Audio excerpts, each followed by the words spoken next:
Wakil Presiden ke-10 dan ke-12 Republik Indonesia, Yusuf Kala, terima kunjungan Duta Besar Iran untuk Indonesia, Muhammad Burujerdi, di kediamannya di Jakarta Selasa siang.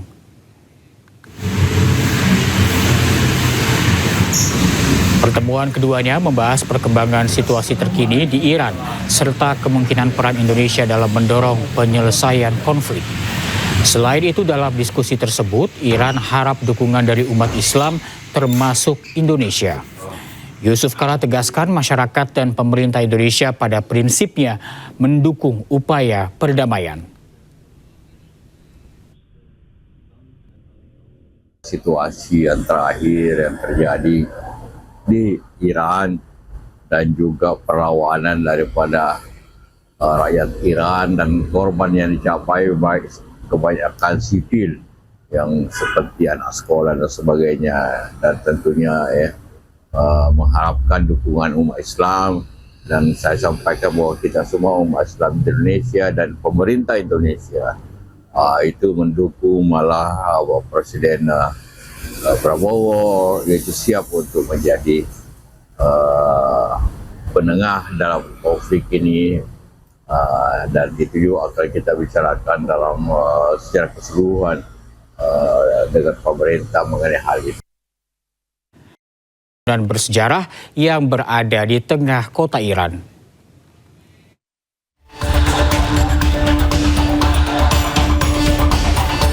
Kobaran api besar terlihat di Isfahan, Iran setelah sebuah drone Israel menghantam sebuah bangunan dan memicu kebakaran. Serangan yang menyisir fasilitas umum ini membuat warga yang berada di lokasi panik. Sejumlah jalan di ibu kota Iran, Teheran, juga terlihat mengalami kerusakan parah. Kerumunan orang berlari menyelamatkan diri, sementara warga lainnya berusaha menolong korban luka yang tertimpa reruntuhan serta terkena ledakan.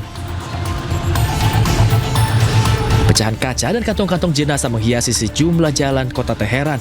Namun demikian, pihak terkait belum melaporkan secara pasti mengenai jumlah korban tewas.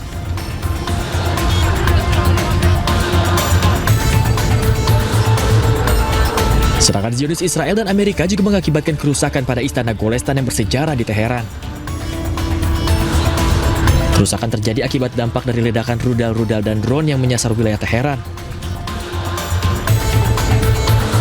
Kerusakan sebagian besar terjadi di bagian dekoratif dan terlihat secara menyeluruh di seluruh kompleks Istana Golestan.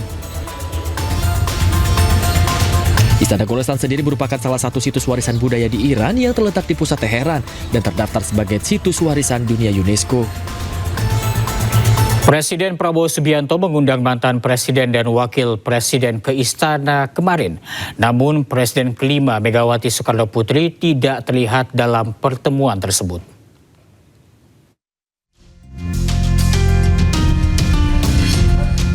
Presiden Prabowo Subianto mengundang para pemimpin lintas generasi ke Istana Kepresidenan Jakarta. Presiden ke-7 RI Joko Widodo dan Presiden ke-6 Susilo Bambang Yudhoyono hadir untuk memenuhi undangan Presiden Prabowo. Selain itu hadir pula Wakil Presiden ke-10 dan 12 Yusuf Kala.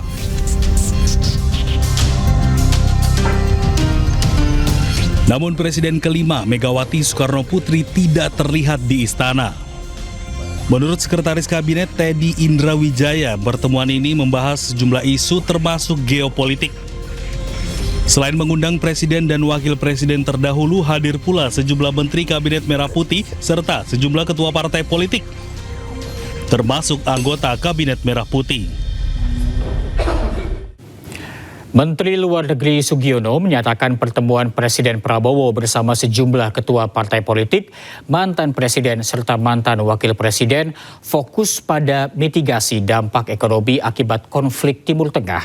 Selain itu, pemerintah juga telah memerintahkan Dubes di Teheran untuk segera melakukan evakuasi bagi WNI yang membutuhkan.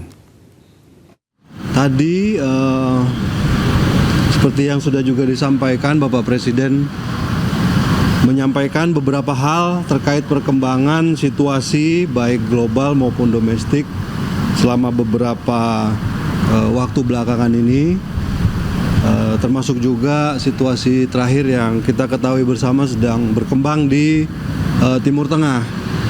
Dan khusus untuk masalah Timur Tengah ini saya juga ingin menyampaikan kepada rekan-rekan sekalian bahwa di tengah eskalasi yang semakin meningkat, tadi siang juga saya sudah memerintahkan kepada Dubes kita di Tehran untuk mengambil langkah-langkah evakuasi yang segera jika memang ada masyarakat Indonesia yang menginginkan untuk dievakuasi, karena perlu diketahui dari semua WNI yang ada di wilayah-wilayah terdampak tidak semuanya kemudian menyampaikan keinginan untuk dievakuasi, tapi tadi disampaikan ada beberapa. Iran terus bombardir pangkalan Amerika Serikat di Sheikh Isa, Bahrain. Ya, jangan matar, uqsam billah. Ya, Sebelumnya Iran menyerang pangkalan Amerika Serikat di 8 negara Timur Tengah. Serangan balasan ini akibat tewasnya pimpinan besar Iran Ali Khamenei diserang Amerika Serikat dan Israel. Akibatnya rudal balistik Iran terus menghujani pangkalan militer Amerika Serikat di Timur Tengah.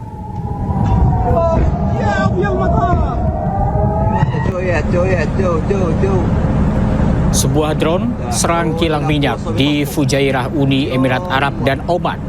Ledakan hebat membuat kilang minyak terbakar hebat.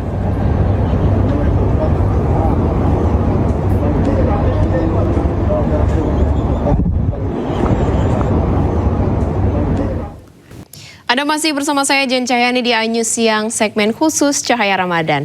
Pemirsa, sejumlah makanan menu berbuka puasa atau takjil yang dijual di Pasar Induk Rau, Kota Serang, Banten diperiksa. Dan dari puluhan sampel yang diuji, 3 positif mengandung zat berbahaya.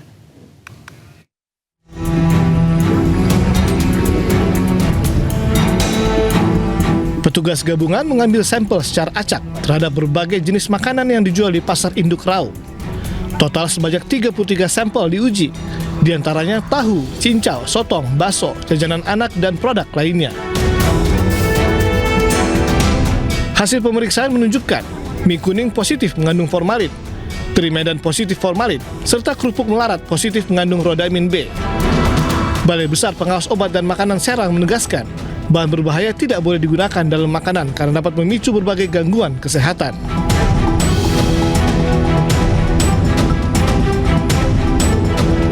Terhadap nanti ini temuannya, tentunya nanti kita akan melakukan tindak lanjut kepada penjualnya, supaya tidak menjual lagi. Ya, kalau misalnya tidak mau menjual, nanti kita akan amankan.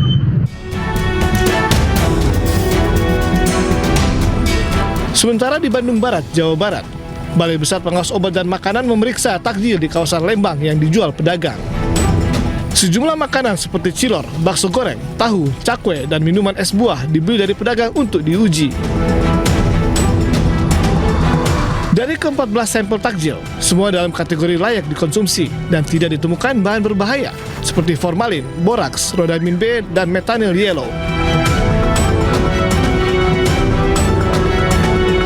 Kita melakukan uji cepat terhadap faktor berbahaya mulai tadi formalin, boraks, rodamin, dan metanyl. Jadi dari 14 sampel yang kita lakukan tadi semuanya disaran. Bepom menghimbau agar masyarakat menghindari takjil dengan warna yang mencolok karena diduga memakai bahan perwarna dan pengawet yang berbahaya bagi kesehatan.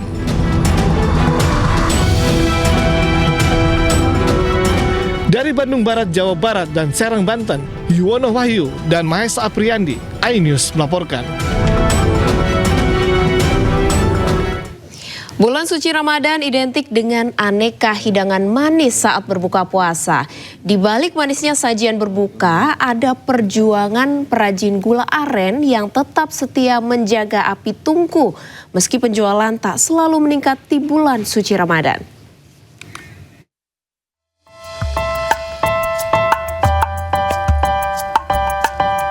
Asap tipis mengepul dari dapur sederhana di Kelurahan Sumber Agung, Kecamatan Kemiling, Bandar Lampung. Di rumah inilah Suparlan dan istrinya Karsiah mengolah nira menjadi gula aren sejak 2012 lalu. Setiap pagi, kayu bakar disusun rapi.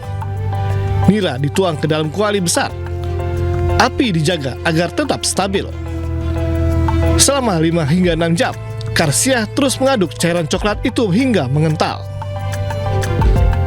Dalam sehari, Pak Sutri ini mampu menghasilkan 10 hingga 12 toros gula aren.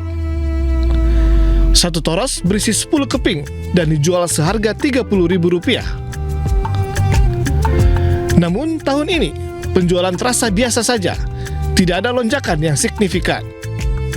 Jualan ya namanya di kampung, kadang ya begitu bikin langsung habis, kadang ya enggak. Berarti memang pelanggan aja Bu ya? Ya pelanggan juga ya. Ya namanya kita kan dari mulut ke mulut tuh, jadi memang nggak dipasarin ke pasaran. Biasanya, Ramadan menjadi momen ramai pesanan. Gula aren dibutuhkan untuk campuran aneka makanan dan minuman untuk berbuka puasa. Namun, di balik manisnya gula aren yang tersaji saat berbuka, ada kisah ketekunan, kesabaran, dan harapan yang tak pernah padam. Dari Bandar Lampung, Andres Afandi, iNews melaporkan.